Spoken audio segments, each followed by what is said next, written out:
Bago pong lahat, para sa iba pang balita, huwag po muna ninyong kalimutan mag-subscribe sa JB News, i-like at i-share at i-on na rin ninyo ang notification bell para updated po kayo. May mga boto na daw, yes and no, lumabas doon yung mga pangalan, muka at pangalan ng congressman. Ang sa akin po, wala pa po ngang napag-uusapan kung kailan magbobotohan at nauna pa po sila at hindi nila linalagay kung sino ang source nila. Ngayon po, isinay ko dito yung paano tayo magiging responsible. Katulad nung sinasabi ko nga, ang example ko po ay nung last 2 weeks, may tumawag po sa akin na nag-o-offer po ng 200 million kapalit ng boto. Pero hindi ko po ito ilinabas sa media at hindi po ako naniniwala dito dahil hindi naman po verified to eh. So yun po, unfair po yun sa ABS-CBN at maging sa committee po. So yun pong sinasabi ko ay isang example, pagiging isang responsible po pagdating sa pagsusulat, marami po naapektuhan tulad ng lalabas na may mga committee report na meron daw bumoto na, kung wala pa, so napipreempt po yung committee. So pagdating po sa 200 million, ang inuulit ko po, ang sinasabi ko po dito, yung tumawag sa akin hindi naman po verified at hindi na rin po ako nag-abala na kumontak pa sa ABS o hanapin pa sila kung totoo ito dahil para sa akin ho, the mere fact na isang tawag lang at hindi naman siya kilalang tao, hindi ko na po pinagkaabalahan ng panahon. Ang sinabi ko lang po, hindi po pinagbibili ang prinsipyo ko at ang boto ko. So, ito pong sinasabi ko ay hindi po ito ang principal statement ko. Yung pagiging responsible po na bago kayo maglabas ng yes or no, dapat po sana, siguraduhin yung totoo ito. Kasi alam naman po natin na wala pang botohan na naganap. At wala pa rin pong nagkukuha ng boto kung ano ang boto ng mga congressman. So, wag po natin i-preempt. Baka isa po itong propaganda o ano, yun po yung kinokontra natin at kinukondena natin. Yung maglalabas ng statement po na hindi totoo. Mr. Chairman, they say that a vote for the continuance of the franchise or a release or a granting of a franchise to ABS-CBN is a suppression of press freedom. But I say, Mr. Chairman, that a yes vote to stop the franchise is a vote to stop perpetuation of an oligarchic state, an oligarchy that continue to suppress our people. Congressman Mike Defensor. Thank you, Mr. Chairman. Mr. Chairman, nito pong huling hearing natin dun sa political bias or sa bias ng ABS-CBN, hindi po masyadong nailinaw kung ano ba ang binabanggit nating sitwasyon o yung ating definisyon ng bias. Naintindihan ko po, marami tayong mga kasama na may sariling mga interpretasyon o pananaw dun sa personal nilang naging experience dito sa bias na pananaw nila na lumabas ng mga pahayag sa ABS-CBN. But Mr. Chairman, I think the more important issue of bias is actually the very foundation of the franchise issue of ABS-CBN. Ito po tingin ko, Mr. Chairman, dun sa aking binanggit, ang pundasyon kung saan at bakit tayo nagkakaproblema sa pahayag ng ABS-CBN, partikular sa pagtutulak ng kanilang interes at negosyo. Mr. Chairman, ang ating Pangulo nagsasalita po sa oligarkiya or oligarchy. Ang definisyon po ng oligarchy ay isang maliit na grupo na nagkokontrol ng ating Estado. At ang grupo pong to, ang tinutulak niya, ang kanyang pansariling interes. Partikular sa issue ng ABS-CBN ay ang paggamit ng mass media, ang paggamit ng pagpapahayag para itulak ang kanyang sariling interes. And so, Mr. Chairman, when the President mentions that we should dismantle the oligarchy in the Philippines o wasakin natin ang oligarkiya sa Pilipinas, ang kanyang tinutukoy ang maliit na grupo na nagkokontrol sa ating bansa, nagkokontrol sa kinabukasan ng bawat Pilipino. Ang Pangulo po, nagpapalit bawat 6 na taon. Ang kongresista nagpapalit bawat 3 taon. Ang senador, 6 na taon. Ang politika ho, palit ng palit. Pero ang malalaking negosyante sa ating bansa ay patuloy na namamayagpag. Nag-iiba ang politiko, nag-iiba ang liderato, pero ang interes sa kanilang negosyo ay patuloy. If I may, Mr. Chairman, I would like to quote the book of Mr. Alfred McCoy. The particular part of this is the rent-seeking families and the state. The book was written entitled Anarchy of Families, State and Family in the Philippines. And if I may quote, dito po sa libro niya, binanggit niya na, noong 1992 sabi niya, si Mr. Henny Lopez ay naging chairman ng Media Citizens Quick Count. At pumasok siya dun sa eleksyon. Hindi lang po naman 1992 yan, maging ng mga nakaraang eleksyon. Sa particular na eleksyon na to, tinulungan niya si Presidente Ramos. At dahil nga nanalo si Presidente Ramos, na-consolidate ulit ang poder ng politika. At particular, Mr. Chairman, ang negosyo dito sa ating bansa ng Lopez family. At dito po sa kanyang konklusyon, sinabi niya, above all, the history of the Lopez family illustrates the symbiosis between the weak Philippine state and the strength of the country's dominant political families. A contradictory pairing of the state's broad economic powers with the executive's role as a political patron has made rent-sinking an imperative for major Filipino families. Through their reliance upon rents, ano po ba yung rent-seeking? Ito po yung mga pabor sa paggamit ng poder ng ating gobyerno. Ito po yung monopolya na paggamit ng poder ng gobyerno para sa inyong negosyo. An imperative for major Filipino families. The reliance upon rents, these families can exploit the state's financial resources and regulatory powers to create optimum conditions from the growth of their corporations. Mr. Chairman, they say that a vote for the continuance of the franchise or a release or a granting of a franchise to Abs-Cbn is a suppression of press freedom. But I say, Mr. Chairman, that a yes vote to stop the franchise is a vote to stop perpetuation of an oligarchic state, an oligarchy that continue to suppress our people. Mr. Chairman, if I may show the slide, ito pong isyong to ay isang maliit na bahagi ng problema sa atin, sa ating bansa. At ito rin po ay nakabalot sa negosyong itinutulak ng pamilyang Lopez. Mr. Chairman, ang MERALCO po ay napunta sa pamilya Lopez ng taong panahon ng Pangulong Garcia. Hindi ho yan kahapon lang. Hanggang sa ngayon po, at kailan lamang nawala sa kanilang pagmamayari. Pero 55% po ng binabayaran nating kuryente ay galing sa mga planta o power plants na kanilang pinagagalingan sa pagdaan sa MERALCO. Next slide. Mr. Chairman, ito pong mga plantang to, ang FGPC o First Gas Power Corporation at FGP Corporation ay nagkaroon ng kontrata noong 1995, March 14 at July 22, 1999. Yan po ay may 25 taon, 25 years contract sa ating bansa na magtatapos ng 2025 at 2027. Ang MERALCO ng panahong pinirma ng kontratang yan, sila din may-ari. Pumirma ang MERALCO sa parehong kumpanya na silang nagmamay-ari. Next slide. Ito po ay garantisado. Kailangan bilhin ang kuryente na kanilang pinoproduce. Kailangan po na bayaran kahit gamitin o hindi ng MERALCO. At syempre, sino ang nagbabayad? Ang ating pong taong bayan. Whatever cost Kanina ko pinakita ko sa inyo 55%.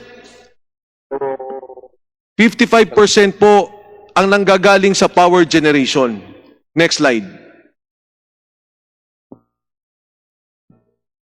Ito po ay nabili ng Metro Pacific ng 2010 lamang. So for the past several years, since 1995 and 1999, ang power generation, pag-aari ng Lopez, ang Meralco, pag-aari ng Lopez. Pero dahil po nakatali ang kontrata hanggang 2025 at 2029 ay wala tayong magagawa. Kailangan nating bayaran ang kuryenteng yan, kailangan natin magbayad sa Meralco. Kahit na po ang Meralco gustong ibaba ang presyo ng kuryente, ay wala silang magagawa. Next slide please. Diyan po sa slide na yan, makikita po na ang kuryente na nanggagaling sa First Gas Power Corporation, Santa Rita, at yung FGP Corporation, almost 30% ang binibili sa kanila ng Meralco. Diyan po nakalista rin ang iba pang mga power plants katulad ng South Premier Power Corporation, San Miguel Energy Corporation, na meron din pong kontrata sa Meralco. Next slide. Baka makulat ka. Ang binayaran po ng Meralco sa kanila noong 2018 ay 232 billion. Noong 2019 napakahirap dipinsahan. ay 241 billion. Ang presyo po, ang binibili natin ng Meralco sa lahat ng power plants ay 86%. So the cost of what we pay, yung binabayaran po ng bawat bahay, 86% po yan ay nanggagaling sa power generation na binibili ng Meralco. Next slide. Diyan po makikita kung ano ang nangyari, kung bakit tayo nagkaroon ng kontrata.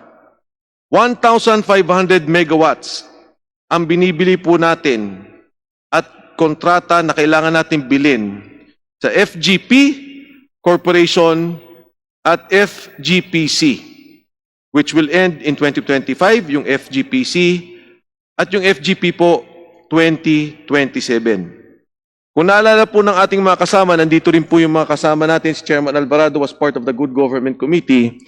Ang sabi nga po ng Meralco, 55% ng inyong binabayarang kuryente hindi po galing sa amin, galing dun sa binibili namin sa mga planta. Ang tanong po natin, ba't di nyo ibaba? Eh wala po kaming magawa. And if I recall, many of our colleagues were saying, can we review the contracts? Mr. Chair. Mr. Chair, Congressman. may I raise a point of order? Gusto ko sanang payagan na magtuloy-tuloy yung manifestation ni Congressman Defensor. Pero po, gusto ko lang banggitin dito na yung issue na nire-raise ni Congressman Defensor about Meralco ay alam naman natin na hindi na yung related sa dapat agenda natin sa hapon na ito. Ako po ay kaisa ni Congressman Defensor sa usaping imbestigahan ang mga maanomalyang kontratang yan na pinasok ng mga nagdaang administrasyon. Isa ho sa advokasya namin yan. Pero kung dito po natin ipapasok yan sa puntong ito na ang binanggit natin ay summation ng mga argumento na nangyari noong nakaraang 12 pagdinig, nire-raise ko po ito dahil may mga bagong issues na nilalabas dito na hindi na bibigyan ng pagkakataon ang ABS-CBN na sumagot. Kung gustong i-raise ang mga issues na yan, sa tingin ko yung Committee on Good Government ay sinasabi nilang magtutuloy-tuloy ang investigasyon nito, or even sa Committee on Energy ay wala hong magpipigil na buksan muli ang mga usaping yan. Para lang ho sa magandang daloy ng ating hearing ngayon na malinaw naman ang naka-schedule. Is a summation of the hearings we conducted in the past 12 hearings. Sana po ay mabigyan ng katugunan ito ng ating mga nangungulo sa meeting na ito. Salamat po. With due Mr. respect. Chairman, Yes, Vice Chairman Defensor. Mr. Chairman, napakaganda po ng binanggit ni Congressman Zarate. Ngunit nung ako po nga po yung magsimula, ang aking binanggit ay yung political bias. Sa isa pong pananaw, Mr. Chairman, at ako nanawagan din kay Congressman Zarate, dahil alam ko pong kayo ang isa sa mga nauna upang tingnan at sabing i-review itong mga kontratang to. Congressman Zarate, ang maaaring hindi natin nakikita at bibigyan ko ng pagkakataong sumagot ang Lopez, na katulad nga po ng sinasabi ko, ito pong usapin na to ay pagpagtatalaga ng isang oligarkiya. Ang ABS-CBN po ay hindi walay sa MERALCO o sa first power plant, sa first generation gas plant. Ito po ay isang galamay ng mga negosyo na kung saan tinutulak nila ang kanilang interes. At bilang po isa sa mga nagmamahal ng bayan, Congressman Zarate, ako din po ay nananawagan sa inyo na wag lang po nating tingnan to bilang issue ng mass media. Tingnan natin ang kabuuan na kung saan ang oligarkiya ay tinutulak ang kanilang interes sa pamamagitan ng paggamit ng mass media para po sa katulad nitong negosyo ng pagtaas ng ating kuryente. Nananawagan din po ako sa inyo, Congressman Zarate, na lawakan natin ang ating pananaw sa pagtalakay ng issue ng ABS-CBN. Ako po'y naniniwala na nakikita ninyo ang maraming mga issue na bumabalot sa ating lipunan at isa sa inyong mga pinaglalaban ay ang pagtigil ng malalaking interes, ang pagtigil ng mga interes na nakakasama sa ating pangkalatang sambayanan. At kailangan po sana, Mr. Chairman, Congressman Zarate, katulad po ng aking sinabi, nung nahuling hearing po, ang mga political bias na nabanggit, ay hindi ko po nakikita yung kabuang pananaw na kung saan nagagamit ang mass media sa isang personal at malalaking negosyanteng interes dito sa ating bansa. Mr. Chairman. Vice Chairman Defensor, sa susunod na linggo po, Wednesday, 1 p.m. ay magkakaroon tayo ng pagpapatuloy ng hearing natin sa usapin po ng MERALCO at ng iba't iba pang power concessionaires. Una, kung paano mapapababa yung singil. Pangalawa, kung paano maaayos yung sistema ng paniningil. At papayagan po kita na Mr. Chairman, ibukas ang usapin, ang mas malalim na usapin tungkol sa history ng MERALCO mula pa nung panahon ng mga Lopez hanggang po sa pagkakalipat sa bagong ng mga nagmamay-ari po at nagmamanage po nito. Mr. Chairman, first of all, my Yes, manifestation, Vice Chairman Defensor. my manifestation is my time. This is a summation, and we have already given the time of summation to the other members of this committee. My manifestation is my time, and I particularly raise an issue on political bias. I'm not going out of hand, Mr. Chairman, because precisely MERALCO was owned by the Lopez, FGP was owned by the Lopezes, FGPC, or the First Gas Power Corporation, is owned by the Lopezes. And I'm saying, and I'm putting the connection of ABS-CBN as a mass media corporation connected to these businesses. And so, Mr. Chairman, I'm not talking of any other business. If I am raising a manifestation based on these points on political biases, then I will say it, Mr. Chairman. Because history, if ever we vote to kill this franchise, would show that there are violations of the constitutions and laws of this country. But more importantly, Mr. Chairman, that we did service to our country, to the future of this nation, by killing another oligarchy. And that is my point, Mr. Chairman. Vice Chairman Mike Defensor, maraming salamat sa napakagandang punto. At both chairman of these joint committees ay mataas po ang pagtingin, lalong-lalo na sa mga bagay na isiniwalat mo ngayong araw na ito. At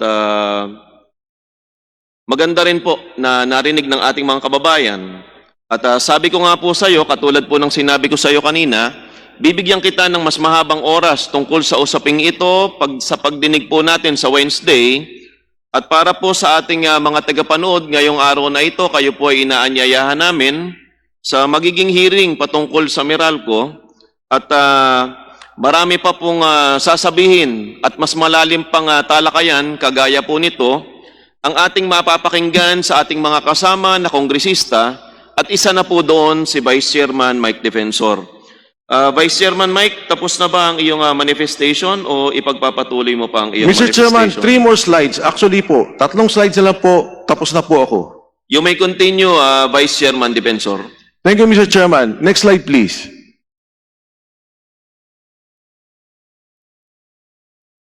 Sige po, Mr. Chairman, i-summarize ko lang po dun sa, yan.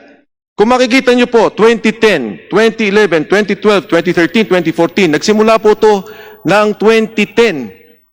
Ang pong garantiya, guaranteed na kailangan natin bilhin ay 14 billion 295 million kilowatt hours at 63 billion 574 million.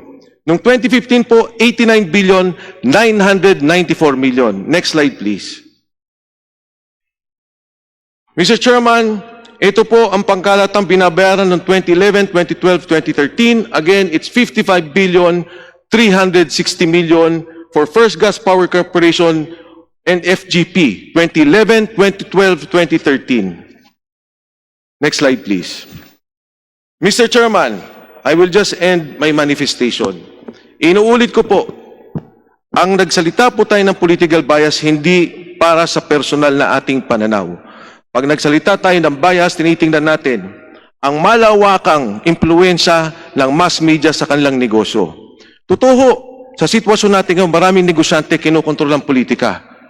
Pero ibibigay mo pa ang pagkontrol ng mass media para itulak ang agenda at interes ng malalaking negosyante. That, Mr. Chairman, I will not allow. Thank you. Hindi issue ang press freedom sa renewal o sa denial ng franchise ng ABS-CBN. Kong PD.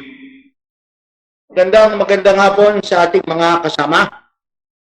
Una-una, sa ating pananaw, ang malayang pamamahayag o press freedom ay hindi issue sa ating renewal. Alam ng bawat isa sa atin na itinatadhana ng ating saligang batas ang karapatan for press freedom. At alam din ng bawat isa sa atin na base sa saligang batas, binibigyan din ng karapatan ang Kongreso ng Republika ng Pilipinas whether to approve or not to approve any franchise application including mass media. Kung sasabihin natin na magkakaroon ng paglabag ng malayang pamamahayag kung hindi natin a-approvean ang prangkisa na ila-apply sa atin, then our constitutional right and obligation to act on franchise application, which is exclusive to the House of Representatives, is meaningless, it would be useless, it would be merely illusory. Kaya sa aking tingin, hindi issue ang press freedom sa renewal o sa denial ng franchise ng ABS-CBN. Sa ating mga pag-hearing, nakita natin ang ABS Holdings Corporation. Dito lahat nilalagak ang mga shares of stocks ng ABS-CBN Corporation na umabot sa daang-daang milyong shares of stocks at PDR. Ngunit mula noong 1999 hanggang sa kasalukuyan, inamin ng accountant ng ABS-CBN Holdings Corporation na wala silang opisina, na wala silang full-time employee, at higit sa lahat, pagkamat sila kung minsan ay mayroong net loss, mayroong mga milyong-milyong operating expenses, daang-daang milyong interest income, ngunit wala silang net income. Every year, wala silang binabayad na taxes. Nakita rin natin ang Big Dipper na kung saan ito ay PESA registered, nagkakaroon ng pre-importation, nagkakaroon ng mga malalaking income, ngunit tax exempt sa PESA. Sinabi rin ng mga kinagawan ng ABS-CBN na kung sakasakaling meron silang hindi nabayarang buwis at magkakaroon ng assessment ang Bureau of Internal Revenue, they have the right to protest at kung kinakailangan, pwede silang makipompromise kapag ito ay isang karapatan na itinatadhana ng National Internal Revenue. Sa madaling sabi, ang lagi nilang sinasabi, tax avoidance ang aming ginagawa at kung anumang karapatan ang aming ginagawa na hakbang, ito ay inaalaw o pinagbibigyan o hinahayaan ng ating mga batas. Narinig din natin ang mga hinaing ng mga empleyado ng ABS-CBN. Katulad ni Weng Hidalgo, magpapile sila ng kaso, magpapile sa labor arbitration, aabutin ng taon, kapag sila ay nanalo o natalo, dadalhin sa National Labor Relations Commission, dadalhin sa Court of Appeals, and finally, sa Korte Suprema. Umaabot ng 15 taon. At ang laging sinasabi ng ABS-CBN, that is our right. The right to contest the case filed against us from labor arbitration up to this Supreme Court. At sa usapin naman ng taxes, ang inahim ng ang lagi nilang sinasabi, Cong PD. Pag taxes ang pinag-uusapan, alam niyo naman na kaming salaried employees, 15 at katapusan, automatic ang pagtatanggal ng aming withholding tax. Pero pagdating naman sa malalaking korporasyon, nakikita namin kasi sa inyong investigasyon at pahayag na hindi sila nagbabayad ng tamang risk. Bilang isang manananggol, lagi naming sinasabi at laging pinapaalala sa akin ng ating mga magagaling na hukom, not everything licit is honorable. Hindi lahat ng hinahayaan ng batas ay marangal. We have the so-called corporate social responsibility. Meron din tayong ethical and moral considerations. Ngunit sa bilyong-bilyong kita ng ABS-CBN, pagamat sila ay may tax avoidance, pagamat ang kanilang ginagawa sa apelasyon ng kanilang mga empleyado o sa protest sa Bureau of Internal Revenue ay itinatadhana ng ating batas, I think the bigger issue would be the social and moral considerations of a big corporation like ABS-CBN Corporation tungkol sa kanilang pamamalakad para sa kapakanan ng bansang Pilipinas. Munti pa akong bata, naalala ko ang slogan ng isa sa pinakapopular na pangulo ng ating bansa, si Ramon Magsaysay. Ang sabi niya, those who have blessed in life should have more in law. Ngunit sa nakikita ng ating mga kababayan, ang kanilang laging sinasabi sa akin, kung hindi sa ngayon, those who have blessed in life also have less in law.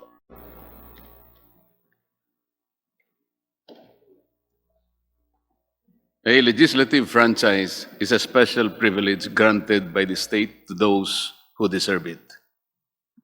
It is not a demandable right. A franchise is imbued with public interest. The grant comes with duties and responsibilities both to the people and to their government.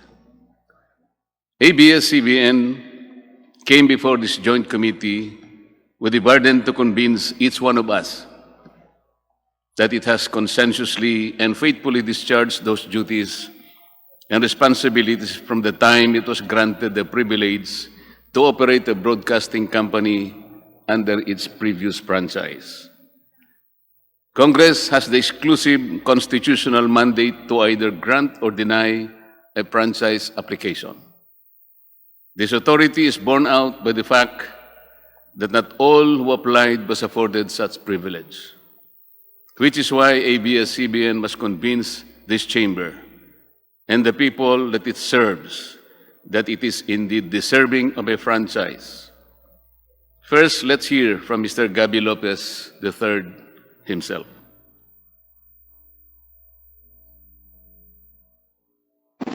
Ang sabi po ni Mr. Lopez sa kanyang mga pahayag, "In my heart, I am Filipino."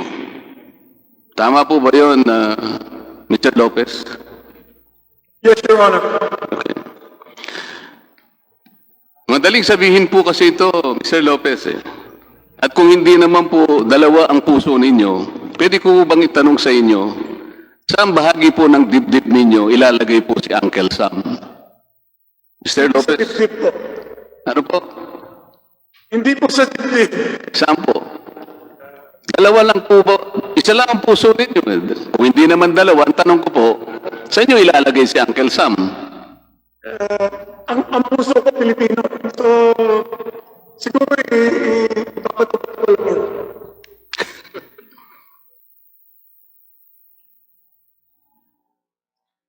Ipinanganak sa Amerika, nag-aral sa Amerika, nagnegosyo sa Amerika, bumoto sa Amerika, ginamit ang American passport sa maraming yugto ng kanyang buhay at paglalakbay. But now that his American citizenship has become a burden and even conflicts with our Constitution in regard to ownership and management of his Philippine business, how and to what extent does he treat his American citizenship? Can we see again that particular footage? Siguro ipapatupad ko lang yun. Siguro ipapatupad ko lang yun. Ang sabi po niya, ibabato-bato ko na lang.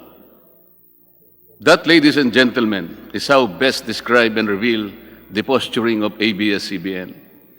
It's not about service.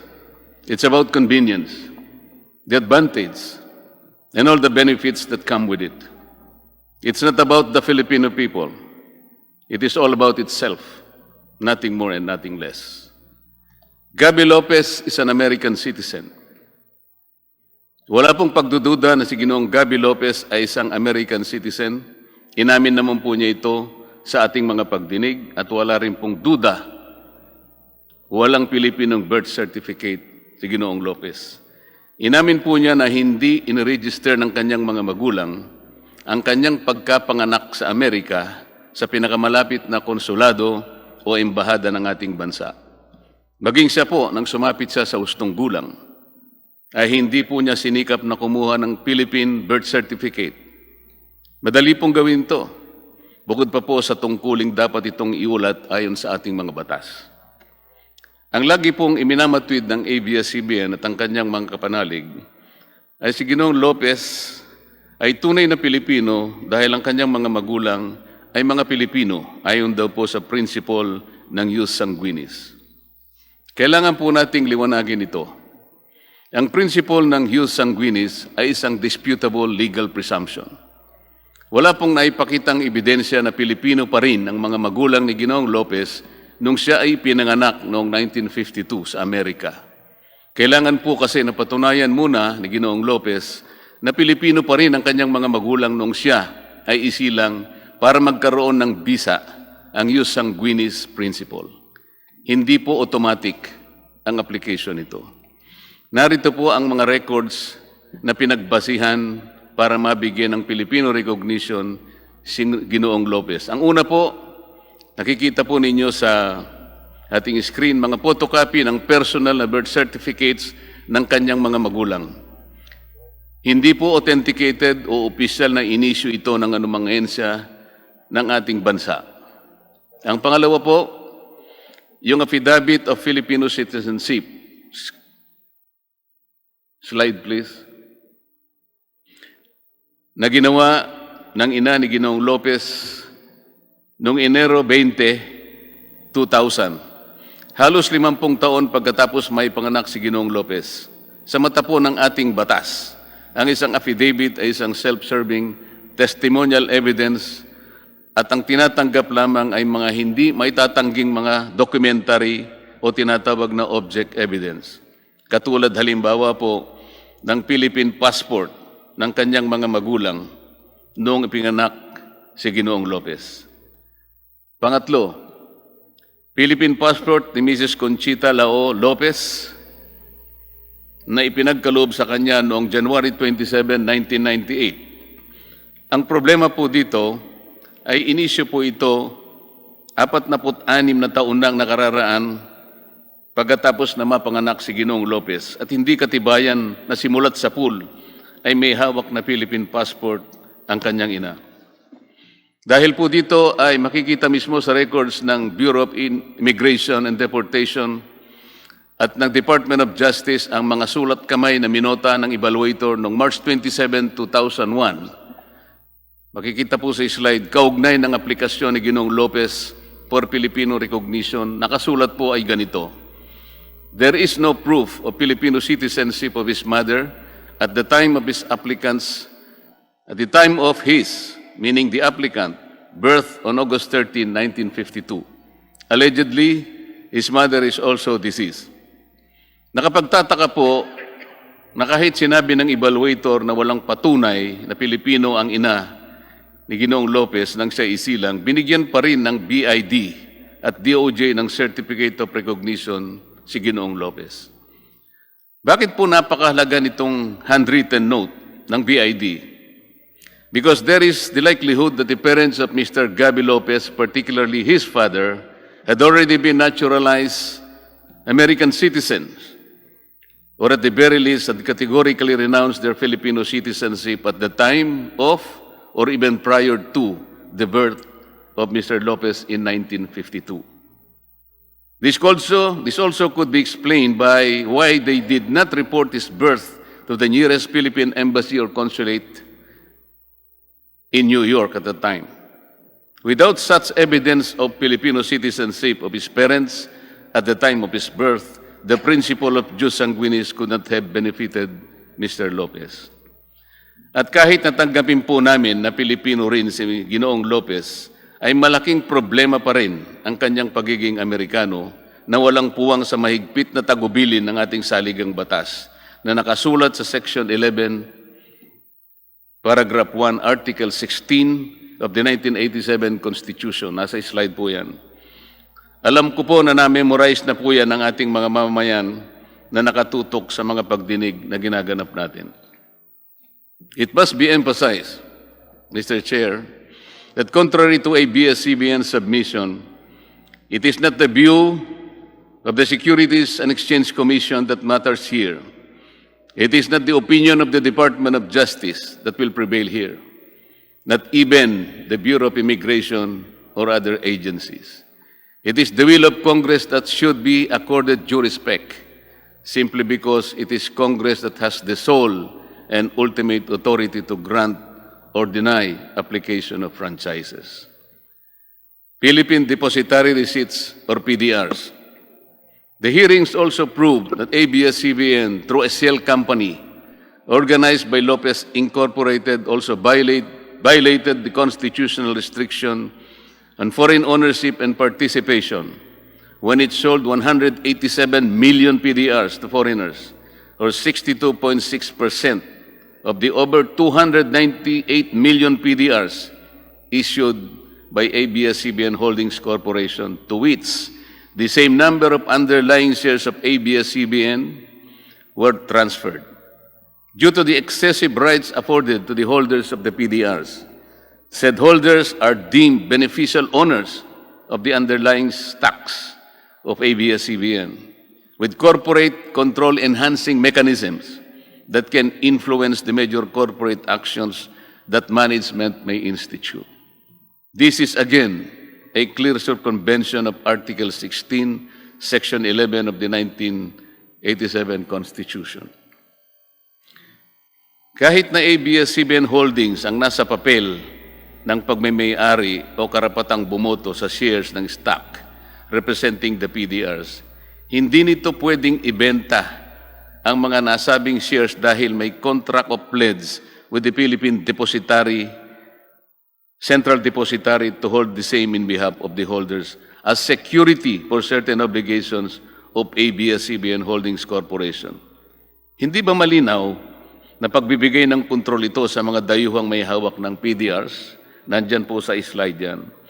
Lumitaw rin po sa aming pagsusuri ng mga foreign holders ay may option din na baguhin ang kanilang karapatan na sinasaad sa PDRs. Bagay na wala sa kontrol dito ang ating Securities and Exchange Commission. Bukod pa sa kanilang tanging karapatan na isalin o ibenta ito kahit kaninong individual, kahit walang pagsang-ayon ang Securities and Exchange Commission. Ang sabi nga ng isang prinsipyo sa batas, what cannot legally be done directly should not be done indirectly. Sa madaling salita, Mr. Chair, ang hindi dapat gawin sa patago, dapat itong gawin ng may pagsusumamo. Ang minamatid dito ng ABS-CBN ay ginamit naman daw ang PDRs bilang isang legal na instrumento sa maraming bansa. Ngunit ang hindi nila sinasabi ay wala namang restrictions ang mga ibang bansa tungkol sa pagmamay-ari o pamamalakad ng mass media sa kanilang mga bansa, gaya ng tagubilin sa atin. Gaya po sa Amerika, kahit 100% Filipino-owned ang TV or radio company, papayagan po ito. TV Plus and KBO pay-per-view. During the hearings, it was also proved, without doubt, ABS-CBN violated its franchise by airing multiple channels through its TV Plus. It was also proved that it sold digital receivers of black boxes to the viewing public without the approval of the NTC. It was also proved that it offered pay-per-view events in TV Plus without the approval of the NTC. Pati nga po ang laban ni Senator Pacquiao at Mayweather na walang pahintulot mula sa NTC, pinalabas din na may bayad. Lahat po ng ito ay pinatunayan ng chairman o chairperson ng NTC nang tayo ay dumidinig sa mga bahaging ito. NTC itself confirmed that based on its existing regulations, ABS-CBN was not authorized to encrypt or lock non-paying public its TV Plus channels using its free-to-air frequency under its franchise. Nasa slide po yan.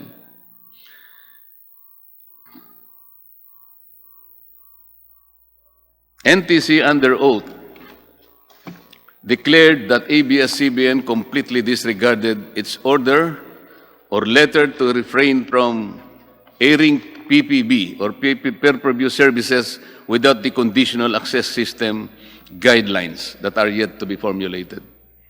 ABS-CBN even utilized the platforms of its subsidiaries, namely Sky Cable Corporation, Amcara Broadcasting Network, and ABS-CBN Convergence in launching these illegal activities which, by the way, also compromised the respective franchises that are also being considered along with that of ABS-CBNs. Nagkasala ang ABS-CBN dito ng maraming beses. Pinangunahan nito ang NTC habang ito ay abala pa sa paggawa ng reglamentong ipatutupad sa tinatawag na conditional access system para sa pay-per-view. Sinadya nila ito sa kagustuhan nilang makinabang at kumita kahit wala pang itinakdang regulasyon, taliwas sa nakasaad sa termino ng kanilang prangkisa. Kung susumahin nga po ang multa doon lamang sa pagbebenta at paggamit ng sabihin na lang nating 5 milyon na black boxes, sa loob ng 5 taon at 4 na buwan, ang kwenta po ay aabot sa 1.97 trillion pesos. Hindi pa po natin sinasama dyan ang violation ng multiple channels. Alleged black timing with Amcara. Ganito rin ang napatunayan na ginawa ng ABS-CBN nang gamitin nila ang Channel 43 para lumipat mula sa analog papunta sa digital system. Mula pa sa demonstration period na ibinigay ng NTC sa ABS-CBN, na hanggang June 30, 2015 lamang Ito ay nagpatuloy sa pag-broadcast ng TV Plus at pay-per-view incidents hanggang ito ay umabot ng 5 taon at 4 na buwan. At 1 taon bago matapos ang prangkisa ng ABS-CBN at Amcara, ay ibinenta ng ABS-CBN ang 49% ng kanyang pagmamayari dito sa Amcara na nagkukun block timing lang ang lahat para mapagtakpan ang paggamit ng TV Plus sa pag-akala nito ng prangkisa ng Amcara ay hindi mapapansin na paso na rin noon pang May 4, 2020. Nabuko pa ang ABS-CBN ng mapatunayan sa pagdinig na hindi block time ang arrangement nila, kundi isang use of rack na ipinagbabawal po sa prangkisa. Ito po ay dahil sa pag-amin na rin ni Ginoong Karandang na halos 24 na taon ay ABS-CBN ang gumagamit ng kanilang frequency, gamit ang sariling logo, tauhan at pasilidad sa pag-ere ng kanilang programa. Pati nga ang kanilang transmitter na pinatunayan ng NTC at ni Ginoong Karandang na patuloy na ginagamit kahit sila ay may cease and desist order na tinanggap mula sa NTC noong May 5, 2020. Sa kabila po ng pagsiguro sa akin ni Ginoong Carlo Katigbak na sarado na ito dahil sa raw mismo ang nag-utos. Marami po ang makakasuhan ng perjury rito. For 24 hours a day, 7 days a week, for the past 24 years, ABS-CBN did broadcast all its shows through the Studio 23 frequency of Amcara with only 3 hours sign-off. Nasa slide po yan. Amcara has no shows of its own. It has no other client except ABS-CBN. This is use of rack, not block timing. And ABS-CBN and Amcara have to face the legal consequences for this deliberate misrepresentation. At sa isang bahagi po ng pagdinig ay muli na naman po nilang tinangka ng ABS-CBN na palitawin at tuloy po ang usapan nila matapos ibenta na nito ang 49% sa pag-aari ng Amcara. Nang tanungin ko po ang Amcara kung papaano nila ito gagawin, samantalang mayroon ng petisyon sa NTC na pagtibayin ng deed of assignment ng Amcara at Asian Multimedia and Production Company na kanilang pinagkasunduan noon Marso 12, 2019, ay wala na pong naisagot si Ginoong Karandang at inamin na po niya lahat na napatunayan ng bahaging ito ng ating pagdinig.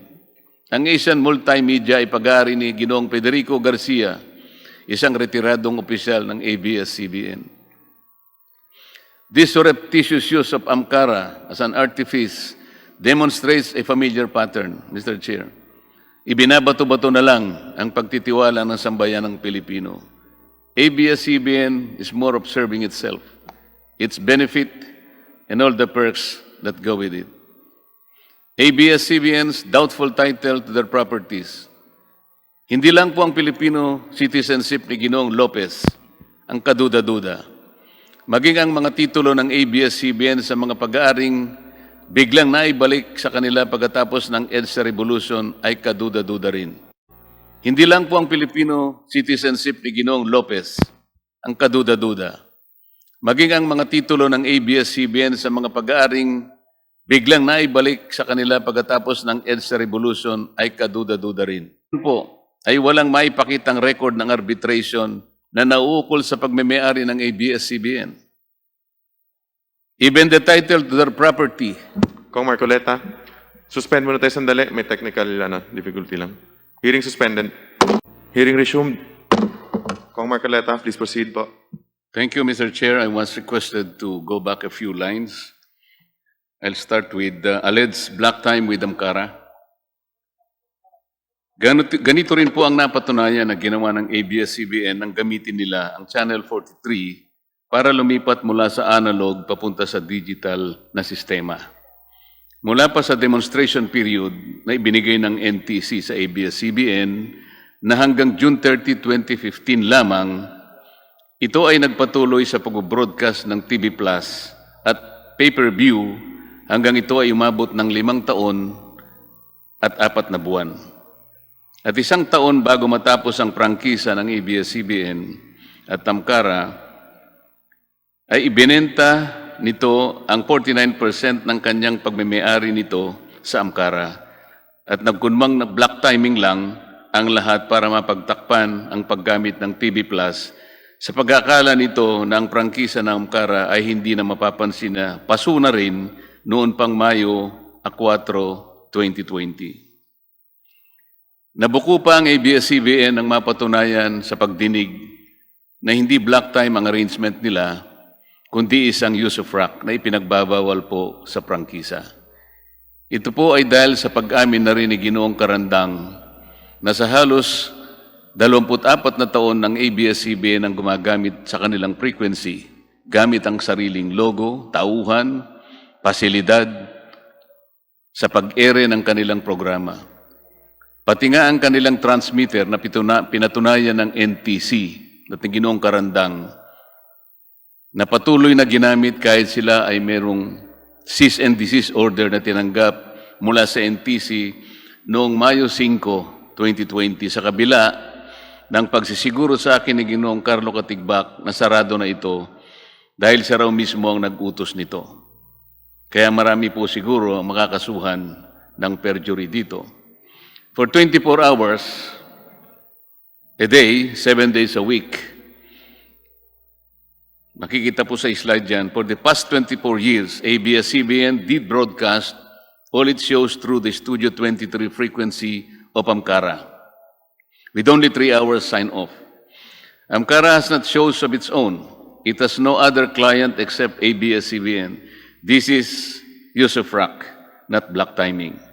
And ABS-CBN and Amkara have to face the legal consequences for this deliberate misrepresentation.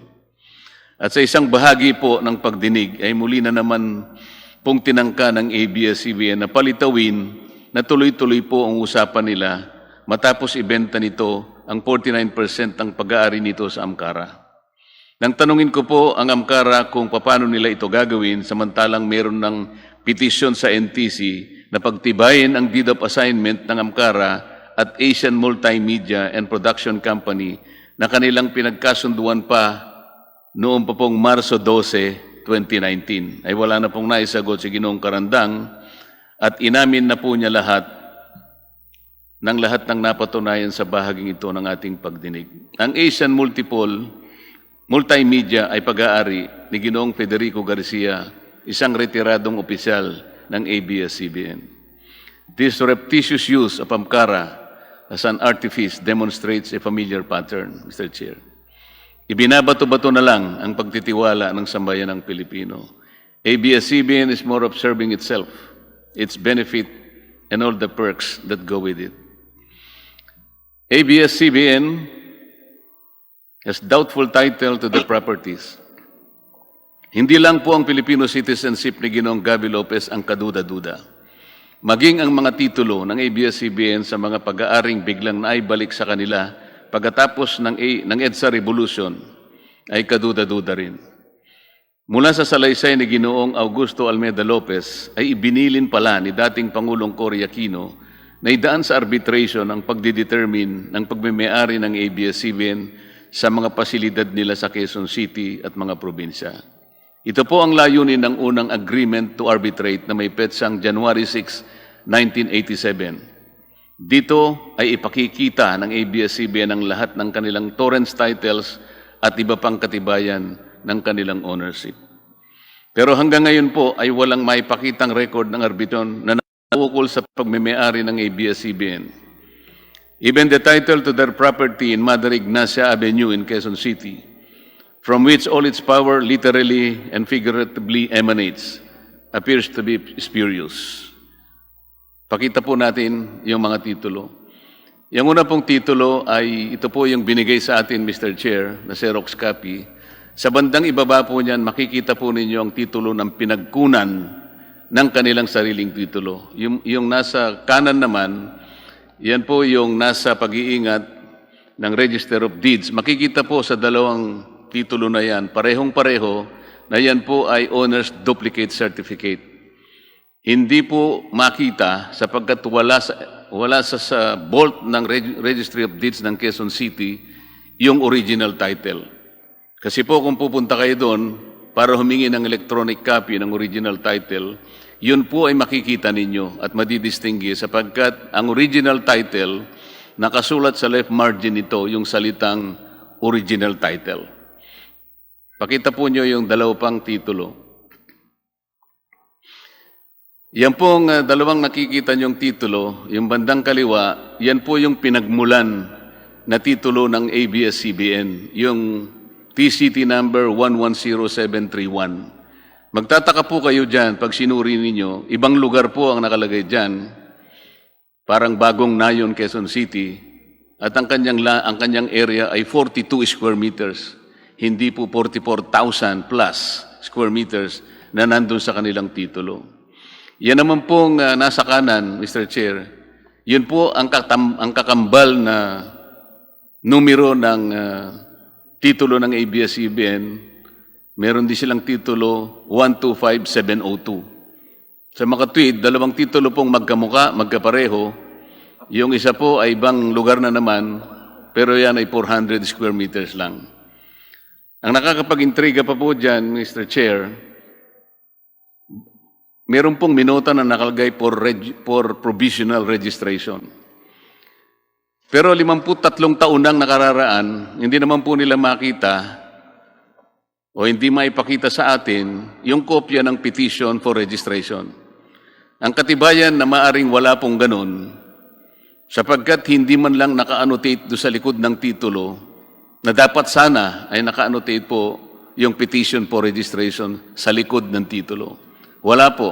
At the very least, Mr. Chair, makikita natin doon yung title ng kaso, Petition for Registration or Petition for Provisional Registration, yung case number, at pati na po yung pangalan po ng korte. Halimbawa po, Branch 110 ng Regional Trial Court, Quezon City. Wala po lahat yun. Kaya talaga pong kaduda-duda yung titulo mismo ng ABS-CBN diyan sa Memander Ignacia na kung saan nandyan po ang kanilang headquarters. Ito po siguro ang dahilan, Mr. Chair, kung bakit ipinasya ni Pangulong Cory Aquino na idaan ang lahat sa arbitration. Sa kasamang palad, wala nga po silang maipakita ng record ng arbitration na ito hanggang sa ngayon. Tax evasion. It was conclusively proved that ABS-CBN and its subsidiaries engaged in complex schemes to unjustly avoid paying taxes or unconscionably reduce the taxes due to the government. Nakasaad po sa prangkisa ng ABS-CBN na dapat itong magbayad ng tama at kaukulang buwis sa pagtuos ng BIR. But ABS-CBN used its wholly owned subsidiary, Big Dipper Digital Content and Design, Inc., a PESA-registered IT company, as a convenient tax shield to deprive the government of billions in revenues. Lumitaw po sa pagdinig na bilang isang PESA-registered company, ang Big Dipper ay exempted sa pagbabayad ng buwis sa unang 6 na taon nito.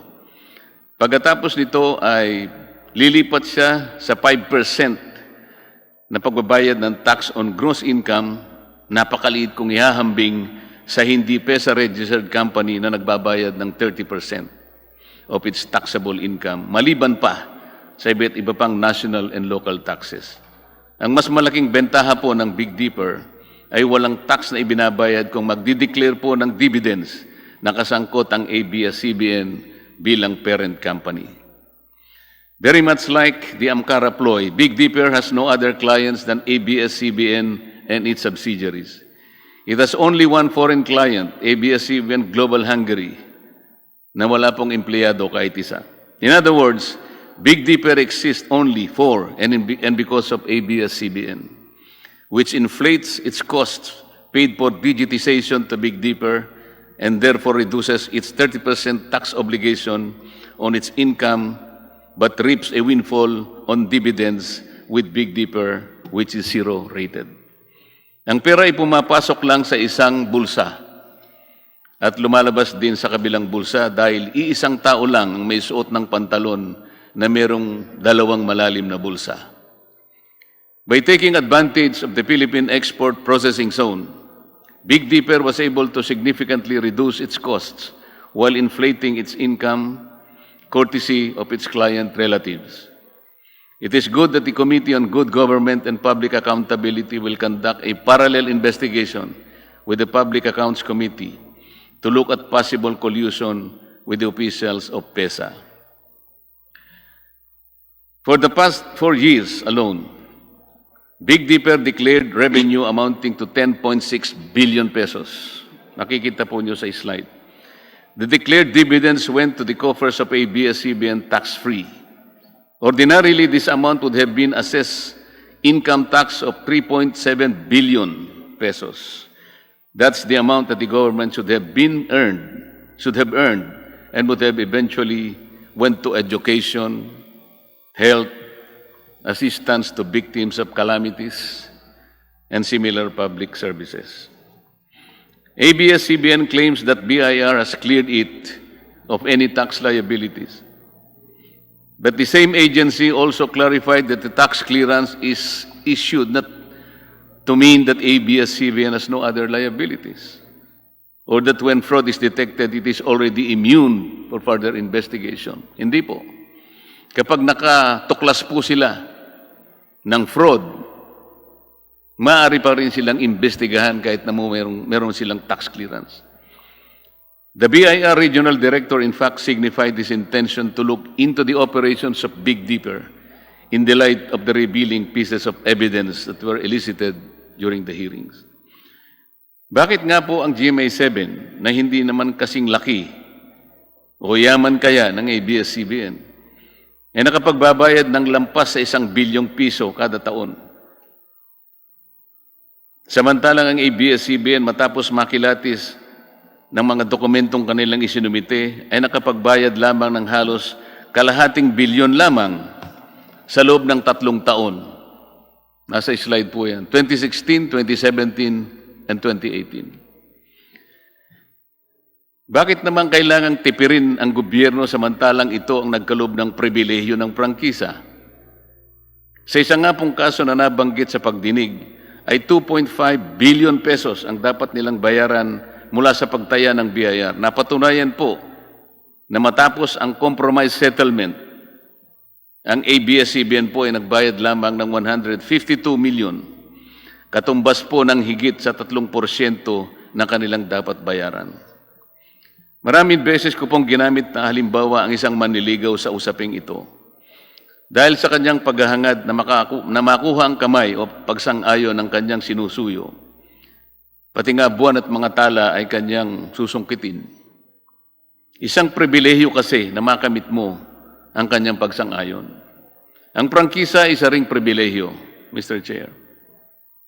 Pagkatapos na kayo ay sagutin ng Estado at gawaran ng ABS-CBN ng prangkisa noong 1995, bakit naman ganito ang pagtrato nila sa gobyerno? Halos ayaw na nilang magbayad ng buwis. Ito ba ang in the service of the Filipino? O in the service of the Filipino? Unfair labor practice. The proceedings eloquently bared it all. ABS-CBN violated the rights of its own workers. It has denied them their just share in production as required by the Constitution. It committed unfair labor practices that consistently denied its employees security of tenure and benefits that come with regular employment. Ang turing pa naman nila sa kapamilya nila ang mga ito. Ito po ba ang pinatunayan? Ito po ang pinatunayan sa pagdinig ng mga taong naghayag ng hinanakit na naglingkod sa kanila ng tapat sa mahabang panahon. Napatunayan din natin na sadyang nililito ng ABS-CBN ang publiko nang sabihin nito na lampas sa 11,000 ang mga empleyado nito nang masusing tingnan ang mga papeles galing sa mga hensya ng ating pamahalaan tulad ng BIR, PhilHealth, SSS, Home Development Fund at Employment Compensation Commission. Ang regular na manggagawa ng ABS-CBN ay halos 1/3 bahagi lamang. At ang karamihan ay tinrato na independent contractors, talents, project workers at contractuals kahit pang regular na empleyo ang kanilang normal na gawain. Ipinagmalaki ng ABS-CBN ang halos 14 na benepisyo na tinatanggap ng kanilang talents, project workers or contractuals. Pero ang pinakamabuti, ang pinakamahalagang benepisyo, ang pagiging regular, ay tahasan naman nilang ipinagkait sa kanila. It was established that ABS-CBN, and contrary to the endeared kapamilya treatment to its workers, showed a pattern of systemic denial from its deserving workers the benefit of regularization. Time and again, the Supreme Court ruled in favor of the aggrieved workers who were deemed employees given the basic test that what they do is within the network's control, as it is desirable and necessary to the business of ABS-CBN. How can ABS-CBN reconcile the fact that people serve it for 10, 15, and even 20 years and still claim that they are not performing work necessary and desirable to its business? Paano po sila mamamalagi ng ganong katagal kung hindi naman kailangan ng kanilang paglilingkod? Isn't it that their length of service alone speak much of their loyalty, their competence, and their adherence to the kapamilya sense of belonging? Ibinabato-bato na lang ba ninyo kung saan-saan ang kapakanan ng inyong mga kawani? Gaya po ng sinabi ko na, ABS-CBN should have led the example that charity begins at home. Total bilyon-bilyon naman ang kinikita ninyo taon-taon at bilyon-bilyon din naman ang natitipid sa pagbabayad ng buwis. Hindi pa ba ninyo kayang totohanin na maging kapamilya ninyo ang mga manggagawang ito, alang-alang man lang sa katuwiran na nakasama ninyo sila at napakinabangan sa mahabang panahon? Ngayon, ginagamit na naman sila ng ABS-CBN sa dahilan para bigyan sila ng bagong prangkisa. Hindi lamang po sila. Pati ang mga kababayan nating pinasasaya nila. Kanina lang po ay nakita natin muli ang kanilang isa-isang paghibik na kung isasara ang ABS-CBN, mawawalan sila ng tagatangkilik, tagatulong, tagapagbigay ng pag-asa, tagapagbigay ng kapanalig nila sa bawat yugto ng kanilang buhay. Nakita po natin lahat yun. Pero ang palagi nating sinasabi, magagawa naman po yan ng ABS-CBN. Sapagkat yan ang pinakamalaki na broadcasting industry sa ating bansa. Magagawa naman niya yan sapagkat yan ang tungkulin niya talaga kung bakit siya kumuha ng prangkisa. Pero mas lalo niyang magagawa, Mr. Chair, na sumunod sila sa batas habang ginagawa nila ang kanilang tungkulin. Sinabi ba nila sa kanilang mga taong binibigyan ng entertainment na dapat huwag silang singilin sapagkat ang prangkisang ibinigay natin sa kanila 25 years ago ay libre? Ang tawag nga natin ng free-to-air frequency. Ang ibig sabihin, hindi po kayo pwedeng magbenta ng black box. Pagkatapos pasisingil nyo sa kanila. Sisingilin nyo sa kanila. Hindi kayo pwedeng magbigay ng maraming channels para exclusive, para ilak ninyo, para maging encrypted. Sapagkat kapag bumili sila ng pangkaraniwang digital receiver o black box, hindi nila mapapanood yun. Kailangan magbayad ang tao. Ganun po ba yung pinaliwanag nila nung i-launch nila ang TV Plus? Hindi po. May panlin lang. May pandaraya. Dapat sana binigay yun ng libre. 12 channels, lalong napasaya ang mga tao. Lalong gumanda ang prestihyo at ang imahe ng ABS-CBN. Sapagkat walang siningil kahit isang kusing mula sa ating kababayan. Sapagkat yun ang tungkulin nila sa kanilang prangkisa. Yun ang sinumpaan nila sa kanilang prangkisa. Pero kabaligtaran na nangyari. Pero ngayon, gagamitin nila ang mga taong bayan. Kabaligtaran na naman ang pinapaliwanag. Hindi ba't ABS-CBN naman ang unang dahilan kung bakit ang mga manggagawa ay naging kawawa? Dahil hanggang ngayon ay binabato-bato lang nila ang kaparapatan ng kanilang manggagawa. political bias and bias reporting. ABS-CBN has been biased in favor or against candidates during past elections is already common knowledge. Kahit paulit-ulit na itanggi ito, kahit magtago pa ito sa likod ng press freedom at doktrina ng fair comment, alam na natin ito. Ito ay wala ng bago. Kapag gusto ka ng ABS-CBN, bibigyan ka ng exposure sa pamamagitan ng interview, balita sa news, programs, at i-feature ka sa mga entertainment shows. Kung ayaw ka, tiyak na babatikusin ka, hanapan ka ng butas, lalagyan ka ng slant o anggulo sa balita na sangkot ka, at hindi ka bibigyan ng pagkakataon para sumagot o magpaliwanag.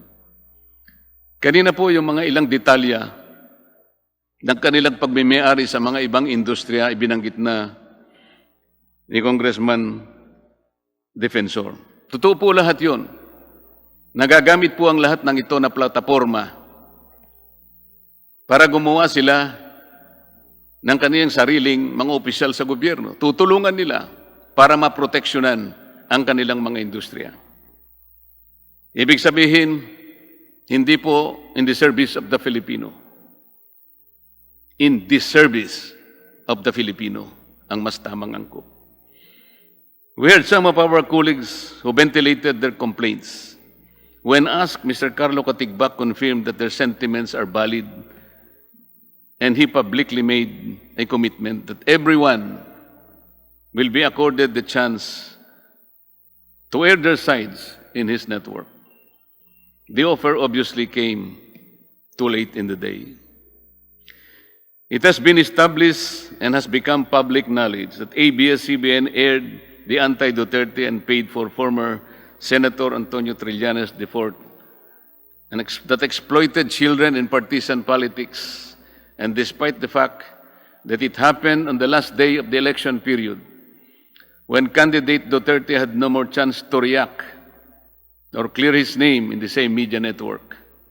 Mabuti na lamang po at nag-issue ng TRO ang korte sa petisyon ni Speaker Alan Cayetano na noon ay Vice President ni Pangulong Duterte. Ayan po yung mga slides para sa inyong kapakanan. But it is not the bias reporting and the negative campaign per se that is insidious. It is the use of ABS-CBN's network to influence the outcome of political exercise, not for public good, but for its narrow political end that will inure to the advancement of ABS-CBN's corporate interests. Political partisanship is contrary to the terms of its legislative franchise and in violation of the Omnibus Election Code. Uulitin ko po ang sinabi ko na sa umpisa pa ng pagdinig natin. Hindi na dapat ma-impluensya ang mga mamamayan sa pakikialam ng ABS-CBN sa politika. If ABS-CBN wants to be in the service of the Filipino people, it should stop mixing up its economic objectives with the simple aspirations of the ordinary citizens. These two are different and poles apart. At this point, please allow me to address the ABS-CBN's contention that possible denial of its franchise application is tantamount to violation of freedom of the press and of free speech. Kung tatanggapin po natin ang misleading na argumentong ito, edi yun palang nakapakaraming aplikasyon para sa renewal ng franchise ng mga radio and television stations. Noon, ay dapat pala pinagbigyan na lang natin lahat, Mr. Chair. At hindi natin siguro sila inayawan. Kung yun po yung argumento lang. Pero hindi po eh. Kasi po, kung tatanggapin natin yun ang argumento, ang prangkisa will become a matter of right. Hindi na po siya pribilehyo. Wala na tayong discretion. Puro ministerya na lang. Pagka po dumating na sa Committee on Legislative Franchises, wala na po tayong option doon. Siguradong dapat po ibigay natin. Sapagkat pag hindi natin ibinigay, sasabihin nila, oh, That is a violation of free speech. Hindi po ganun. That will be in direct violation of the mandate reposed by the Constitution to Congress as the guardian of this special privilege. Unable to repel the avalanche of evidence against the grant of a new franchise, ABS-CBN Corporation tries a new tact. Very recently, they asked for prayers, words, and actions, and pleaded for help, saying that it's no longer about business for them, but about the kind of system and country and leadership we want. Ito po yung sinabi nila, quoted po ito sa social media and other platforms. But how can ABS-CBN manage to still reverse the tide of public opinion against it when their phalanx of lawyers and accountants prove inadequate to the evidence-based interpellations on the floor that expose their ruse and legerdemain?